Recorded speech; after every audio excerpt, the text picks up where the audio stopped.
I want to go back and kind of touch on some of the things that you brought up. Let's start with just touching back on the image-based AI outputs. How close are we, or what gap still exists, in your opinion, that's preventing us from routinely using image-based AI outputs, such as digital biomarkers, alongside or even instead of traditional pathology features in tumor boards and treatment discussions? What is the bridge that we need to cross to really make that happen?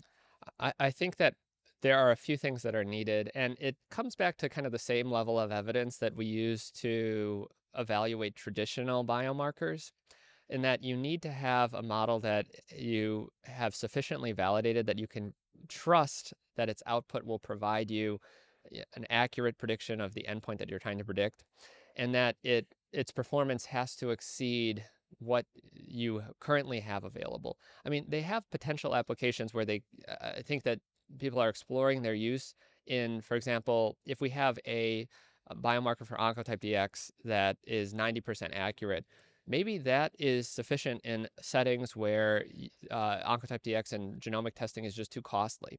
And so that's one area where they're being explored and potentially may soon be deployed.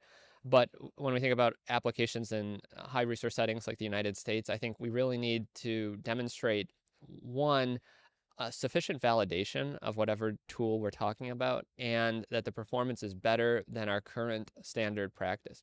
And this can be done in retrospective studies, but it requires that you have already trained your biomarker, so you have something that is a little bit mature, that you have this biomarker that you lock down, and then you pre-specify what you think you're going to find. That you're going to find that it predicts benefit for chemotherapy or can identify who needs to have extended endocrine therapy, and that just takes a little bit of time. There are there are, probably dozens of companies that actually have models that are in commercial development, several of which are actually clinically available that you can order in the United States and Europe. But adoption, I think, is going to depend on this sufficient validation. And uh, when we see these biomarkers that are being made available, actually, we even see, I've seen some work here at San Antonio this year of biomarkers that are newer versions of ones that people had published or presented a year or two ago.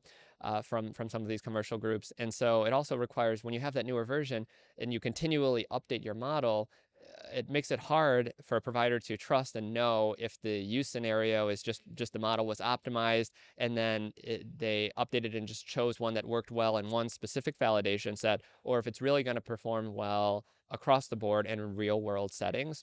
So it really requires that you're confident in the model, you lock it down, and then you test it for that outcome of interest in a retrospective cohort and prove that it performs better than how we currently make decisions, which ultimately is going to come down to a comparison to, in a lot of these cases, genomic tests for early stage breast cancer. It may end up being that there may not be a perfect validation set for some of these cases, like Oncotype DX. Many of the studies that evaluated the ability of Oncotype DX to assess chemotherapy benefit in higher risk patients um, were conducted in the 2010s, studies like NSABP-B20. There was a study from SWOG, and uh, are also a little bit outdated compared to current practices.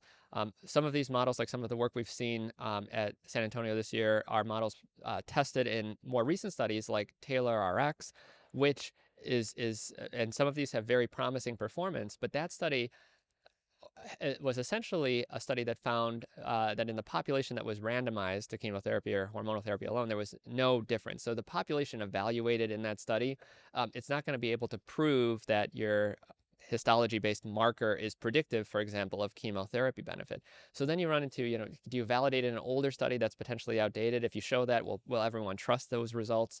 Or will it require actually a new study? And I think that we actually may enter this era where we have a study where patients are randomized to get treatment based off of a genomic test versus an AI-based test, once sufficient data accumulates, and then if we demonstrate that the AI test is as good or potentially even better, then I think we'll see an even more dramatic shift towards the use of these tools.